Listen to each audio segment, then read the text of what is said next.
Hello and welcome to the Bill Dobson B-Side podcast here on the Sunny Calzone YouTube channel. My name is Timothy Connolly, and And I am RJ Bucaria. that's right. And we are here to kick off this pilot episode of ours with a fun segment called Inquiring Minds. Inquiring Minds is a segment in which we will each be, meaning RJ and myself, asking each other three questions that we must answer on the spot. Neither of us has been made aware of these questions prior to the taping of this episode. RJ, question number one for you, sir. Fire away, my friend. Why do vinyl albums sound so much better than digital music in any of its digital forms? Because digital music, no matter how accurate it is no matter what, always broken down into a zero or a one as it tries to define the sound that it is attempting to recreate. Whereas vinyl, as a smooth wax impression that is carved in, has all of the free flowing nuances of a smooth curve. And so while it is up to the audiophile oftentimes to really pick out those distinct differences, that is why a record LP sounds better than any digital format content that you have. hmm Mm-hmm. Zero Now, compression on a vinyl record. there you go. All right. So I've got the first one for you now, my friend. All right. Because now, since this is obviously our pilot episode, a lot of our viewers will probably want to get to know us both a little bit better. You and I have known each other for a very, very long time. I'd say going Yes? close on 20 years, probably. And I do know that obviously when we first met, you lived here in New York with me and enjoyed growing up and spending most of your life here. And you are now no longer here. You are out in the desert. And I have to ask you, since you have moved, have you found a good bagel place? Yes, I have. And sadly, it closed earlier this year. Insert teardrops here. They were charging close to $3 per bagel, but it was worth it. You're not going to see bagels going for $3 in New York. But here in Las Vegas, here in the Mojave Desert, that's what you got to pay for the good stuff sometimes. Um, but now that that bagel store is gone, I guess I can always use the old standby of Trader Joe's. They're not terrible, I suppose, but hey, I'm never going to get a good bagel until I'm in New York, and I've already made my peace with it. So there's your answer to the question, my friend. Fair enough. Fair enough. Okay, question number two for you. Yeah. If you could say one thing, anything, to Les Claypool today, what would it be? Do you want to go fishing? Well, There you go. do you know Les Claypool to be a fisherman? Les Claypool is an avid fisherman, which is where the inspiration for a good number of Primus songs have actually come, including John the Fisherman, Fish On.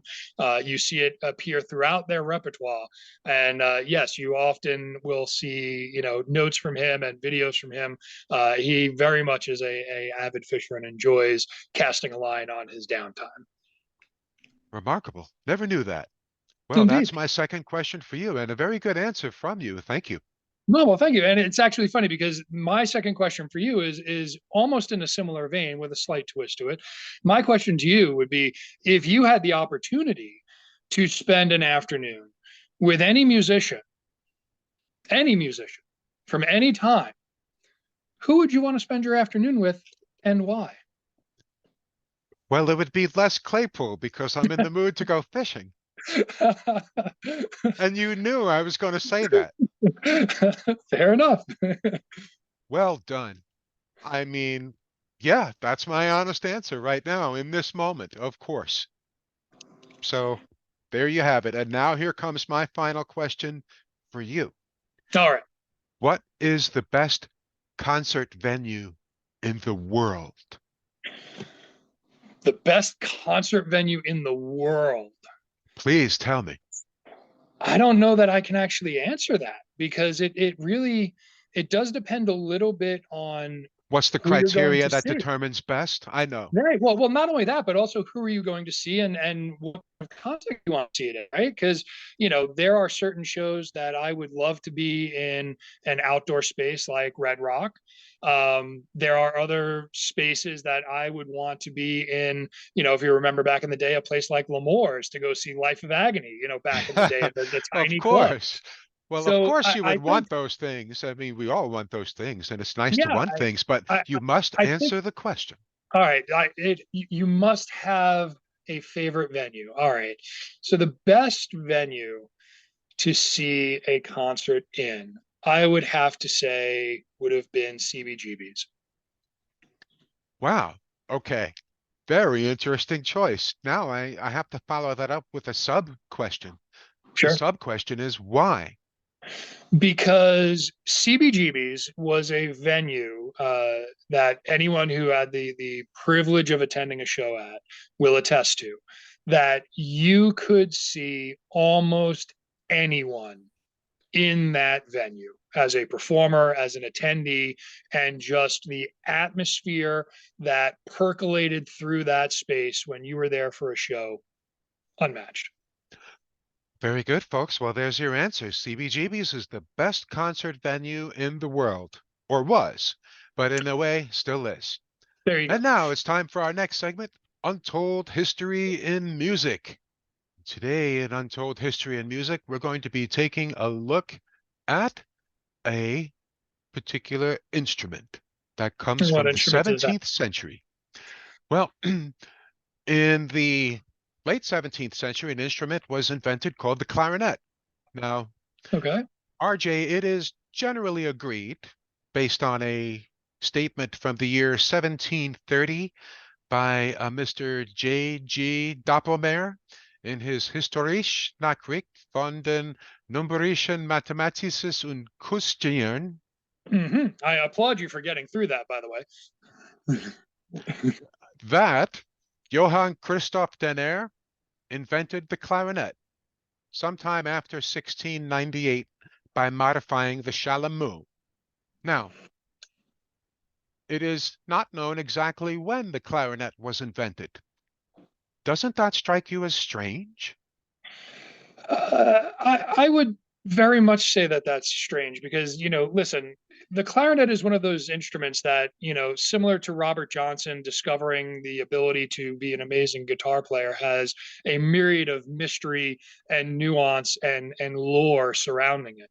And, I have heard tales of it actually having been invented in Ireland, of all places, coming out of the Druidic religions as a means to appease the gods of the Celtic lore, and that priests of the Druids were not getting the results that they wanted out of the normal sacrifices and Baclavian celebrations that they were doing, and so one of the young apprentices there actually had come up with this idea to form a new instrument and whittled his way through a piece of ash wood originally to create what ultimately became the clarinet, and brought it to the next ceremony, played it wonderfully, and the crops grew phenomenally that year, and that is why the clarinet is such a revered instrument.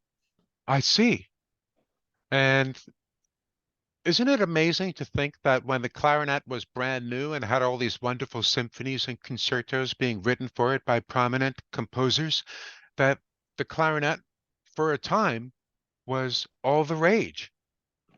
It's it's such a foreign concept to me living in the 21st century that a woodwind instrument could become all the rage. Um, For sure. but that's Yeah. not to say that it might not happen again someday, right? Hey, listen, you know what? The clarinet has enjoyed a storied life, not only in the, Baroque periods where, it had arias and symphonies written with it in mind, but obviously as you come up into the, jazz era and Irving Berlin and, the resurgence of the clarinet at the forefront of the jazz movement, I would not put anything past it. I think ultimately it's going to come down to, a resurgence being driven by a very attractive man or woman deciding to pick it up and bring it into a modern band's instrumentation. And you will see, similar to the bagpipes with Jonathan Davis creating a resurgence from them by bringing them into Korn's repertoire, you will see the clarinet, just like the flute for Lizzo, making a resurgence if you find a popular artist willing to commit to the instrument. What's the wildest thing in music that ever happened to you that involved the clarinet?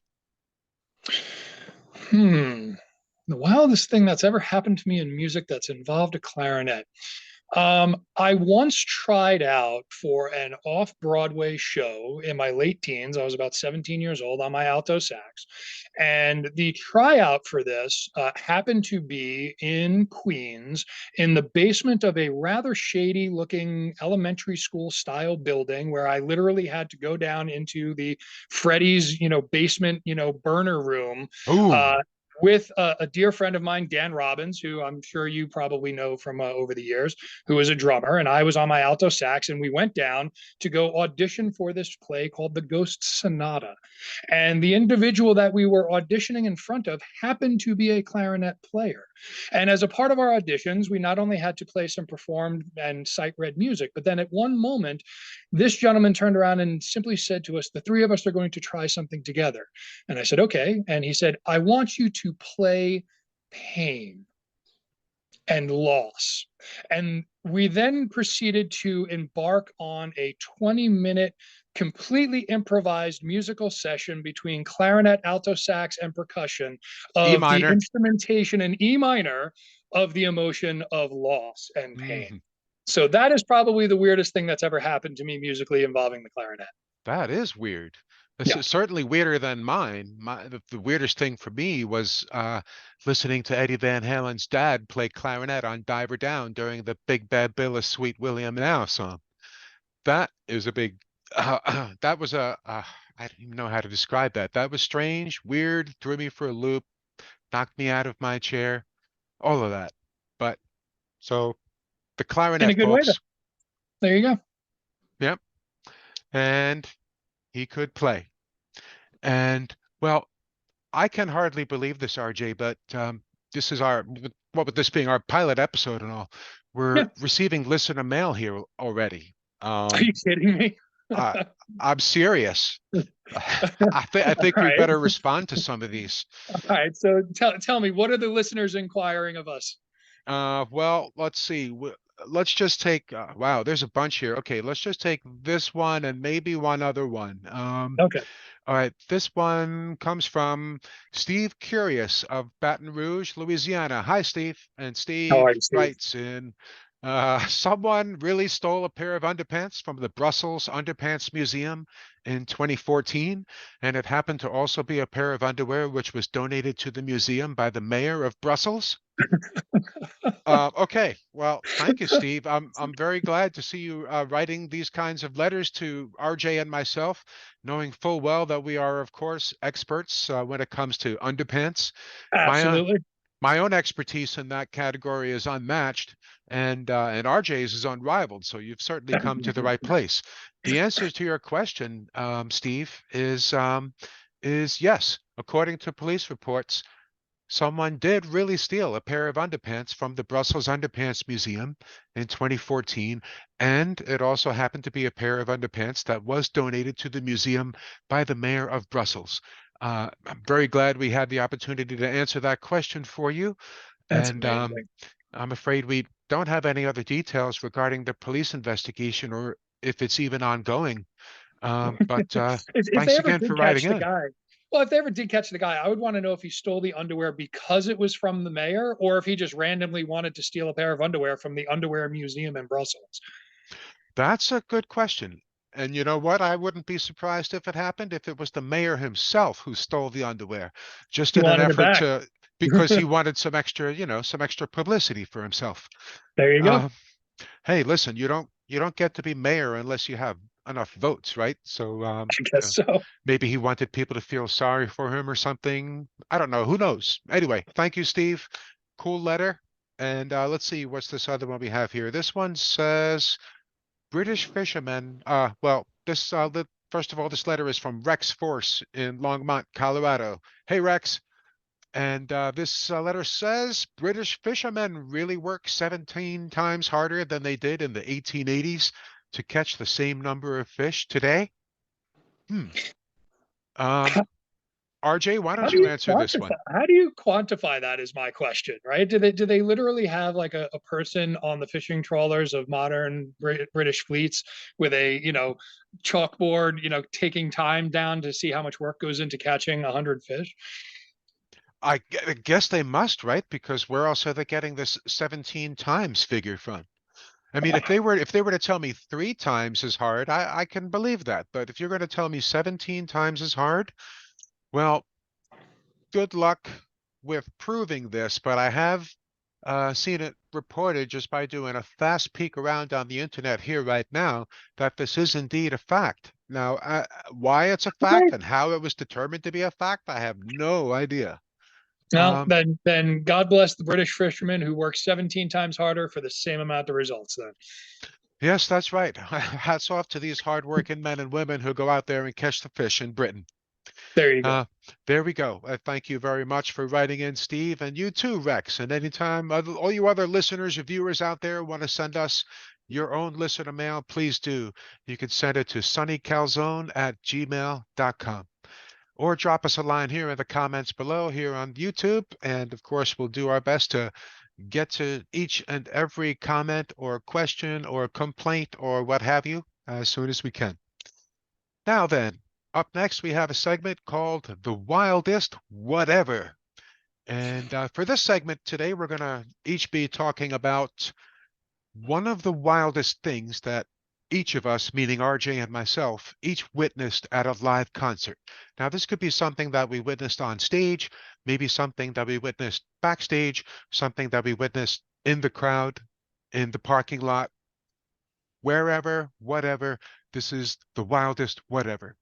So for me, the wildest thing I ever saw at a live concert is when Dickie Barrett of the Mighty Mighty Boss Tones threw a snowball at the Malibu Beach Club audience, and it was our band's bass player who caught the snowball in midair as it was thrown out towards the audience.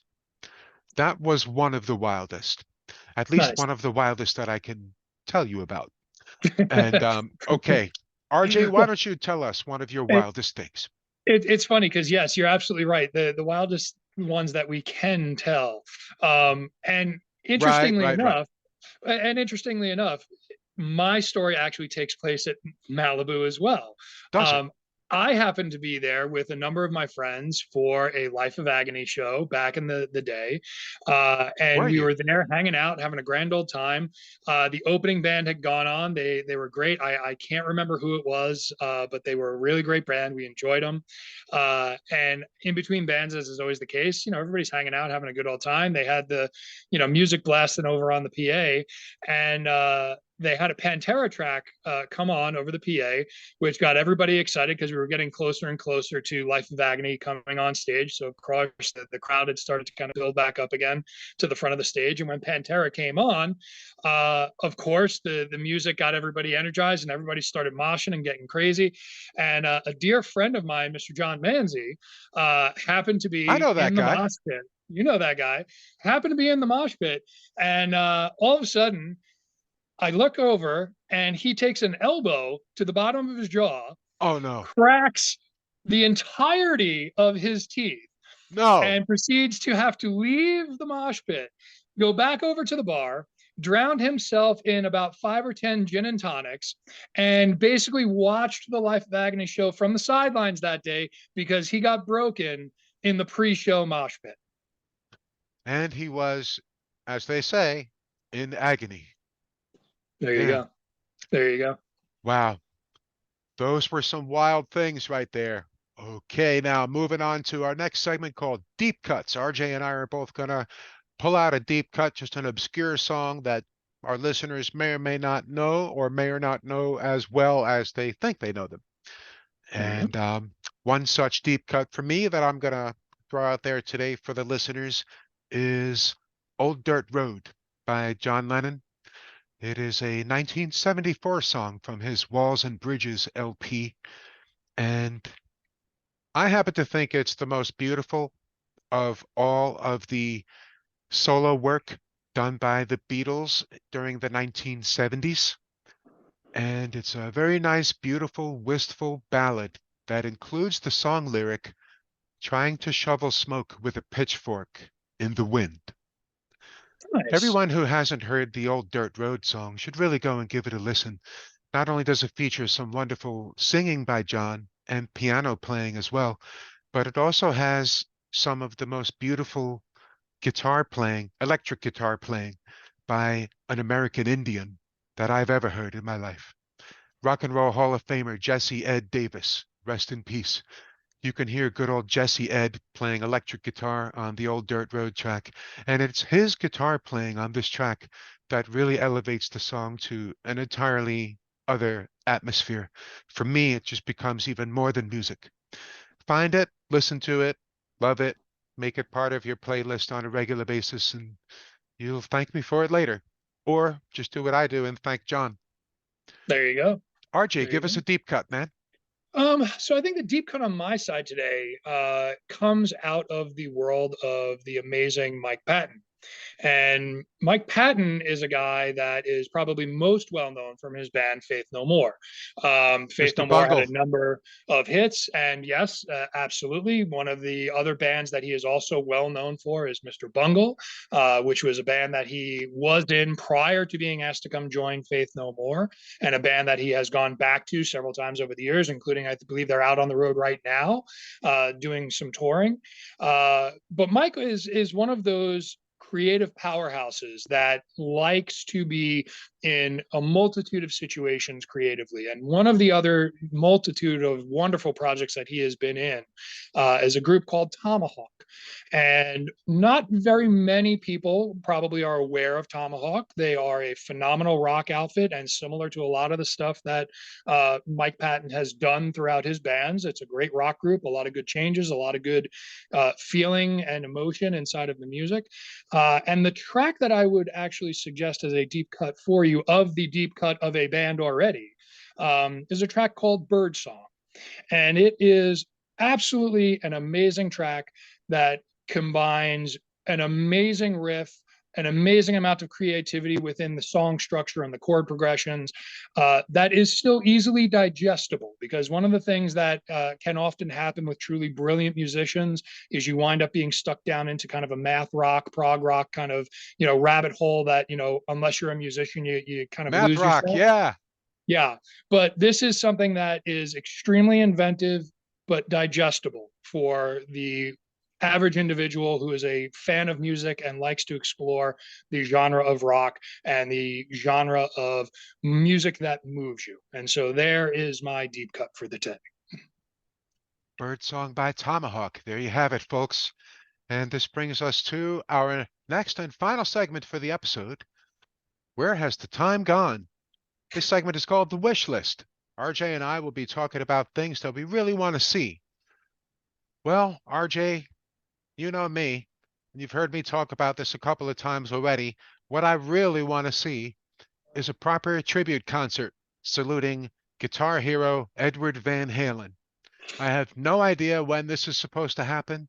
I have no idea if this is going to happen.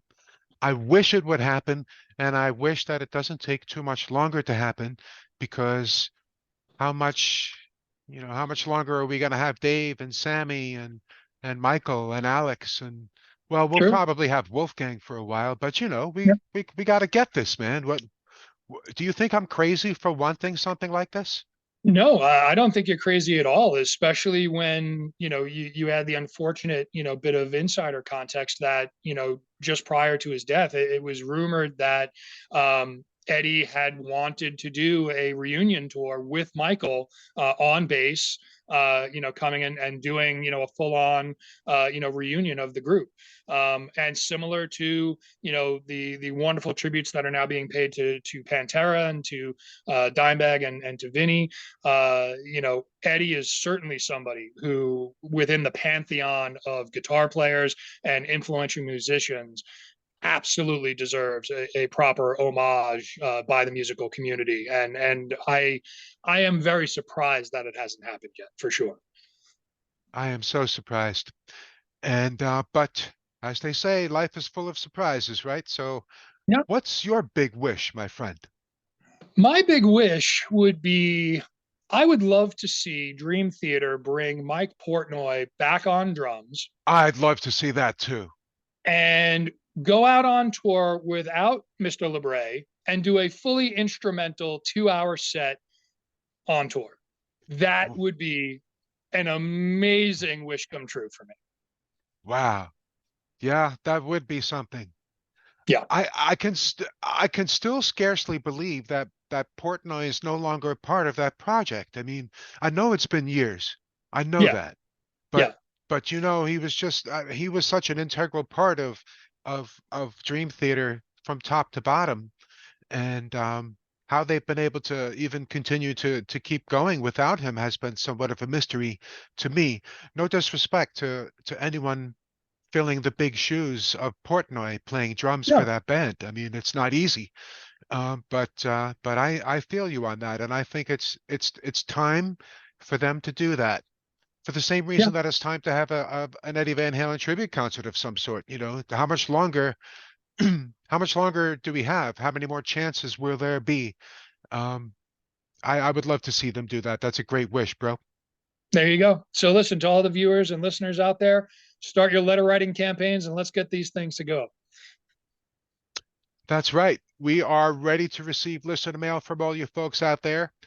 On behalf of RJ Bucaria and Bill Dobson himself, who is unable to join us today, my name is Timothy Connolly, and you've been listening to the Bill Dobson B-Side Podcast, and we will see you next time.